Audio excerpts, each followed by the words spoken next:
ஐயா வணக்கங்க ஐயா. வணக்கம், வணக்கம். ஐயா இன்னைக்கு நம்ம பார்க்கக்கூடிய நட்சத்திரம் முருகப்பெருமான் பிறந்த நட்சத்திரம். அதாவது கிருத்திகை நட்சத்திரம். அத பத்தி சொல்லுங்க ஐயா. கிருத்திகை அப்படிங்கிறதுக்கு அக்னி தேவதையினுடைய ஆதிக்கம்னு அர்த்தம். ம். நெருப்பு.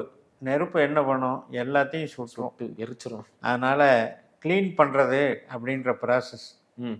எல்லாத்தையும் க்ளீன் பண்ணிடும்.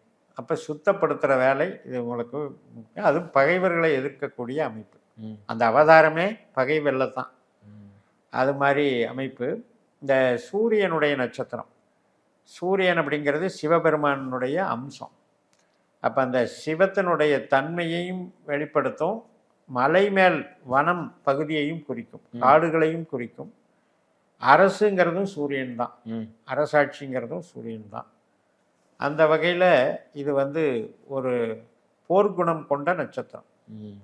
அப்போ என்னென்னா, ஓரளவுக்கு அரசியலில் அல்லது அரசு அதிகாரிகளாக இருக்கிறவங்க, போட்டி தேர்வுகளெல்லாம் எழுதுகிறவங்க, ஆமா.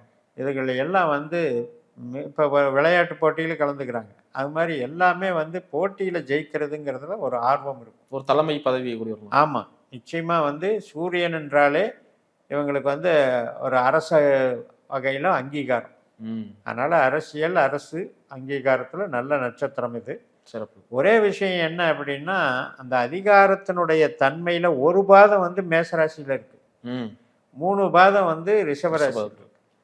இந்த முதல் பாதத்தில் பிறக்கக்கூடிய அமைப்பு அப்படின்னு எடுத்துக்கிட்டாலே அது போர்க்குணம் கொண்டதாக தான் இருக்கும். அந்த செவ்வாய் செவ்வாய் சூரியன் சொல்லும்போது அதனால் அம்சத்துலேயும் அது தனுசில் ஒழுகும். கிருத்திகையினுடைய முதல் பாதத்தினுடைய அம்சம் தனுசில் ஒழுகும், போர்க்களமாக தான் இருக்கும். அதனால் இவங்களுக்கு எப்பவுமே யாரை என்ன பண்ணலாம் அந்த மாதிரி ஒரு வேகம் இருந்துக்கிட்டே இருக்கும். வெஞ்சன்ஸ் இருப்பாங்க. எல்லாத்து மேலேயும் ஒருத்தர் முன்னேறி வந்தான்னா அது இப்போ தாங்கிக்க முடியாது.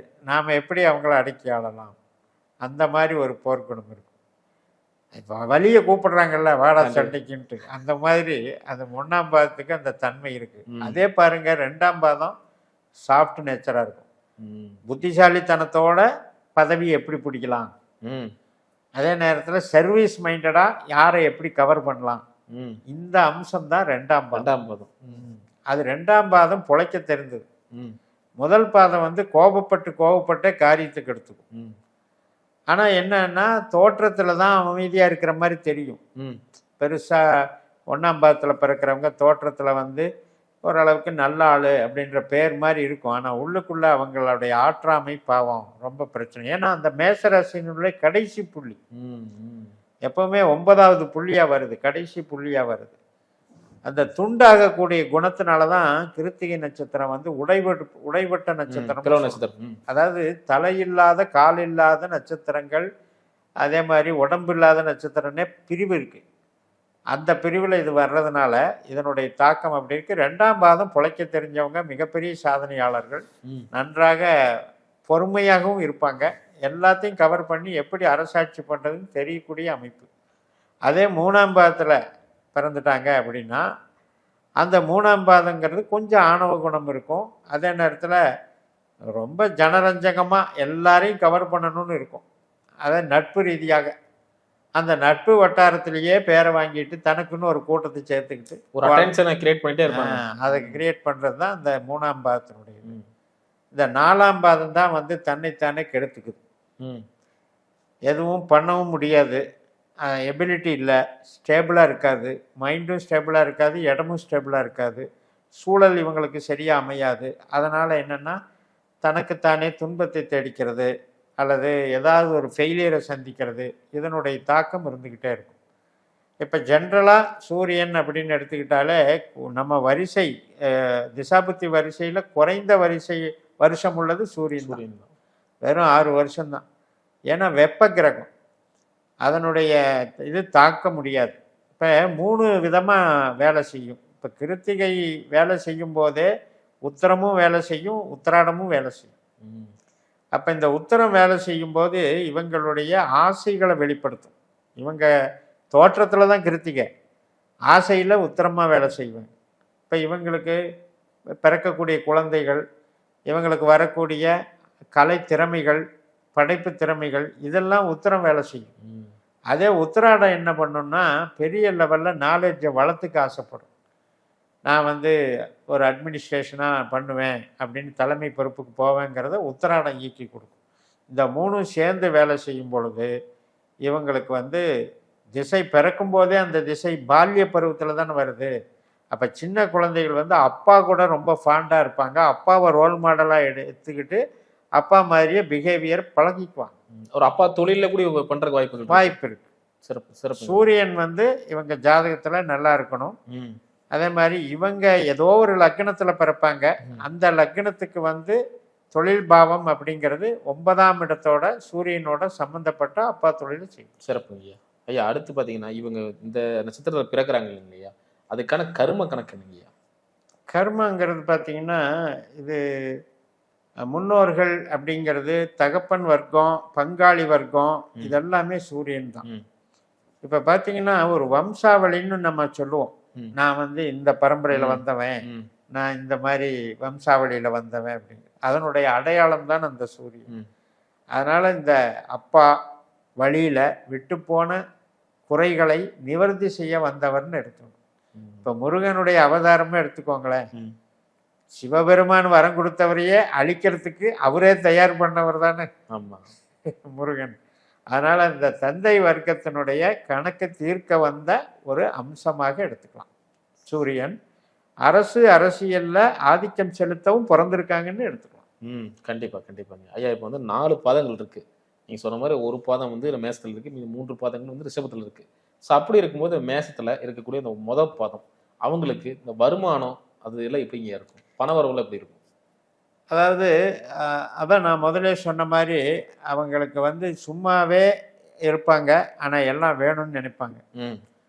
அது வந்து என்ன அப்படின்னா, எனக்கு எதிர்பார்த்ததெல்லாம் கிடைச்சிட்டா பரவாயில்ல, நான் உழைக்க தயாராக இல்லைங்கிற மனோபாவம். ரெண்டாவது ஒரு போர்க்குணம் இருந்துக்கிட்டே இருக்கும்.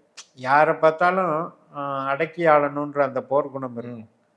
அப்போ இவங்க என்ன பண்ணணும்னா ஒரு இடத்துல போய் பேசாமல் சர்வீஸ் பண்ணுறது தான் பெஸ்ட்டு. சொந்த தொழில் ஆரம்பிக்கலாம் அந்த மாதிரி போகலான்னு நினைக்கிறது வந்து இவங்களுக்கு ஒத்து வராது. ஏன்னா காம்படிஷன் தான் வியாபாரம். ஒரு தொழில்னு எடுத்துக்கிட்டாங்களே காம்படிஷன், அந்த காம்படிஷனும் இவங்களுக்கு தாங்க முடியாது. அதனால் ஒரு இடத்துல போய் சர்வீஸ் பண்ணி ஒரே இடத்துல வேலை பார்த்துட்டாங்கன்னா பிரச்சனை இல்லை. வேலை மாறிட்டு இருந்தாலும் கூட தப்பு கிடையாது.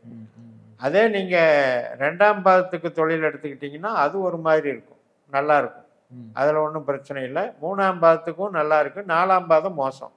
அப்போ இருக்கிறதுலே 1ஆம் பாவம் 4ஆம் பாவம் தான் தொழில் மோசம். ஐயா அடுத்து பார்த்தீங்கன்னா 2ஆம் பாதமாக சொல்லக்கூடிய கிருத்திகை நட்சத்திரத்தில் பிறக்கிறவங்களுக்கு திருமண வாழ்க்கை எப்படிங்க இருக்கும்? திருமண வாழ்க்கை வந்து இவங்களுக்கு சொந்த பந்தத்தில் மேக்சிமம் அமையறதுக்கு வாய்ப்பு இருக்குது. அதே மாதிரி தாய்மை குணமுள்ள மனைவி அந்த மாதிரி அமைப்பு இருக்குது. ரெண்டாவது நிலப்புலன்கள், விவசாயம், இது சார்ந்த அமைப்பில் அந்த பெண் வரக்கூடிய அமைப்பும் நல்லாயிருக்கும். அதனால் டோட்டலாக திருமண வாழ்க்கைங்கிறது ஒரு மாதிரி சமநிலையில் கொண்டு போகும்.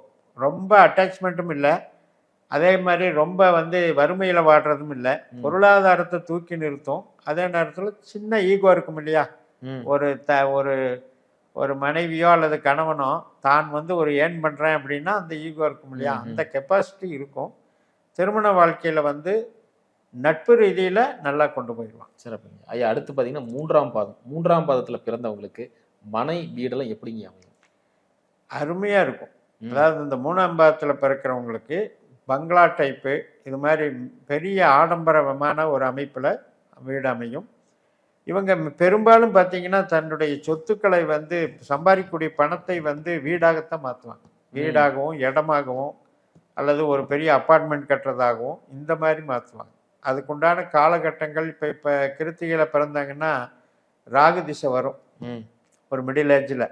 அப்போ பிரம்மாண்டமாக அந்த வளர்ச்சியெல்லாம் பண்ணிடுவாங்க. சிறப்புங்க ஐயா. கடைசியாக 4ஆம் பாதத்தில் பிறந்தவர்களுக்கு தொழில் அது இல்லாமல் வேலை எப்படி அமையும்? அதுதான் இது நம்ம ஏற்கனவே சொன்ன மாதிரி ஒரு நிலையில்லாத தன்மை, சூழல் அவங்களுக்கு ஒத்துழைக்கிறது இல்லை, வேறு இடத்துல மாறி வேலை பார்க்குறதோ அல்லது இந்த மாதிரி இருக்கிறதுனால இவங்க தொழில் பண்ணாமல் இருக்கிறது நல்லது. எப்படி 1ஆம் பாதத்துக்கு சொன்னனோ அது மாதிரி 4ஆம் பாதக்காரங்களுக்கும் ரொம்ப ரிஸ்க் எடுக்காமல் இருக்கிறது நல்லது. இன்னொரு விஷயம் என்ன அப்படின்னா, ஒரு ஸ்டாண்டர்டாக கவர்மெண்ட் வேலை ம். ஒரு அப்படின்னா ரிட்டையர் ஆகும் வரைக்கும் அங்கே தான் இருக்க போகிறாங்க. ஸோ அந்த மாதிரி தேர்ந்தெடுத்துக்கிட்டாங்க அப்படின்னா இவங்களுக்கு ரொம்ப ரொம்ப சிறப்பு. ஒரு ஃபேக்ட்ரியில் கூட ஒரு இன்சார்ஜ் மாதிரி போய் நுழைஞ்சாலும் இவங்க அந்த மாதிரி வேலை பார்க்கலாம். இவங்க பேச்சுக்கும் இவங்களுடைய அட்மினிஸ்ட்ரேஷன் கெப்பாசிட்டிக்கும் நல்ல மதிப்பு மரியாதை இருக்கும். ம். ஆனால் சொந்தமாக மட்டும் தொடங்கக்கூடாது. சிறப்புங்க. ஐயா இந்த கிருத்திகை நட்சத்திரத்துல பிறந்தவங்கள நீங்க நிறைய உதாரணம் பார்த்துருப்பீங்க. ஸோ அப்படி இருக்கும்போது இந்த நட்சத்திரத்துல பிறக்கக்கூடியவங்களுக்கு ஒரு அட்வைஸ் சொல்லணும். இந்த விஷயம் மட்டும் பண்ணாதீங்க அப்படின்னா என்ன மாதிரி விஷயங்கள் சொல்லுவீங்க?